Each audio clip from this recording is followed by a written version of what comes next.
السلام عليكم الدراري، نتمنى من الله تكونوا بخير وعلى خير. جيت نصحح واحد المعلومه باش ندير واحد الفيديو اللي يكون بالزربه، يكون فيديو سريع. بزاف ديال الناس ملي كتجي تسولو كتقول لي ودي، اش من محفظه عندك؟ كيقول لك عندي محفظه مثلا ميتا ماسك. على سبيل المثال عندي محفظه ميتا ماسك. راه هو ممكن ان المحفظه ديالك القديمه دير لها استرجاع او استرداد في اي محفظه اخرى كتدعم الكلمات المفتاحيه. على سبيل المثال انا اول مره فتحت محفظه كنت فتحتها مثلا في ميتا ماسك، بلاتي نديرو تسجيل الدخول باش البعض يفهم المعلومه. مثلا هذه هي المحفظه ديالي اللي هي ميتا ماسك. انا باش نتاكد واش هي نفس المحفظه اللي غنديروا ليها استرداد في محفظه اخرى من غير الميتا ماسك، غادي نمشي نشوف العنوان ديال المحفظه ديالي كما كتشوفوا. ها هو العنوان ديال المحفظه، ها هو قدامكم. مثلا البي ام بي كيبدا ب 0 اكس وكيسالي باف في الاخير، يعني او اكس و اف في الاخير. عقلوا لي على العنوان ديال المحفظه ديالي، كذلك راه عنوان في عنوان واحد، هو عنوان واحد. غادي نمشي نفس المحفظه، غادي نمشي ندير ليها استرداد. اذا غادي نمشيو نعاودو نديرو استرداد المحفظه ديالنا في محفظه اخرى. على سبيل المثال نمشيو لاوكا اكس ولا تراست وايت. اذا خلونا نمشيو لاوكا اكس. بغينا نرجعوا المحفظه القديمه ديالنا اللي ديجا انا فتحتها مثلا عام ولا عامين ولا في اي وقت. غادي نمشي غادي نختار استرداد محفظه، ماشي انشاء محفظه.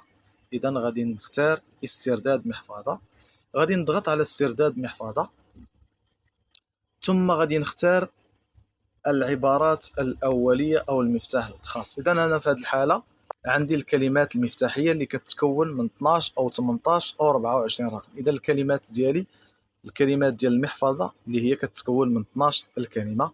إذا غادي نمشي نختار العبارات الأولية، نضغط عليها ثم نضغط على موافق، ثم هنا غادي ندير الكلمات.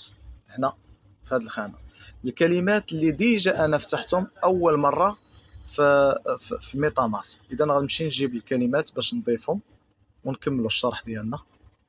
اذا حنا خدينا الكلمات المفتاحيه ديالنا وضفناهم، وهنا في هذه المرحله الثانيه غنديروا كلمه مرور او باسورد لتسجيل الدخول. مثلا نديروا هذه كلمه المرور. اذا نديروا نفس الكلمه اللي درنا، نضغط على متابعه. اذا دقيقه نشوف واش هي نفس الكلمه. هنالك رقم ناقص، نضغط على متابعه. هنا غادي نتم نديرو استرجاع المحفظه ديالنا اللي ديجا حنا نشأناها في ميتا ماسك، ونشوف واش هي نفس المحفظه ولا كاين اختلاف. نضغط على ربما لاحقا، ثم نقوم بنسخ مثلا عنوان مثلا البي ام بي. دقيقه، ها هي، او اي مثلا اي عنوان. هانتو هي نفس المحفظه، تبدأ بزيرو اكس وتنتهي بزيرو اف. اذا نمشيو نتاكدوا واش هي نفس المحفظه، نعاود نتاكدوا واش هي ولا لا. نمشيو نرجعوا للميتا ماسك باش نتاكدوا، نديروا تسجيل الدخول في ميتا ماسك ديالنا غير باش نصحوا المعلومه، لان بزاف ديال الناس ما على بالوش انه يمكن استرداد المحفظه استرداد محفظه في اي محفظه اخرى. انتم كما كتشوفوا هي نفس المحفظه، تبدأ بزيرو اكس وتنتهي باف في الأخير. إذا نفس المحفظة، ما كاينش ولا اختلاف.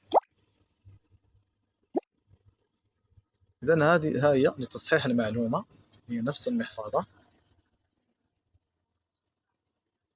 إذا في هذه الحالة هذا راه واضحة أنك ممكن تسترجع المحفظة ديالك.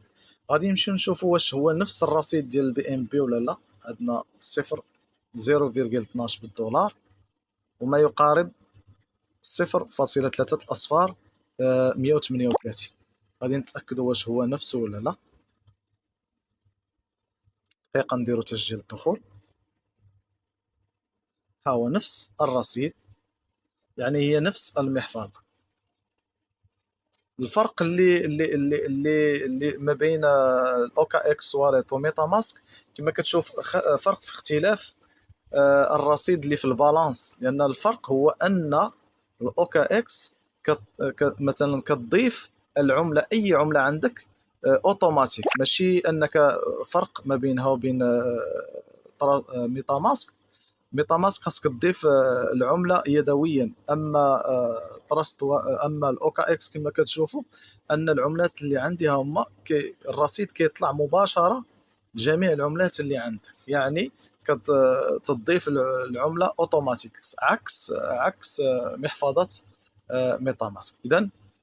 اذا ان الكلمات المفتاحيه نقدر ندير لها استرداد في اي محفظه اخرى، وكذلك مع تراست واليت او اي محفظه.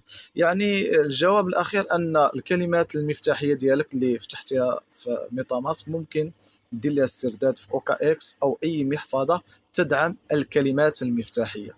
هذا فقط فيديو ارشادي لتصحيح المعلومه، لان بزاف ديال الناس كيتصحاب راسو هو عنده محفظه ميتا ماسك، راه ما يمكنش انه الكلمات اللي عنده يقدروا يخدموا غير في ميتا ماسك، لا بل كيخدموا بزاف ديال المحافظ.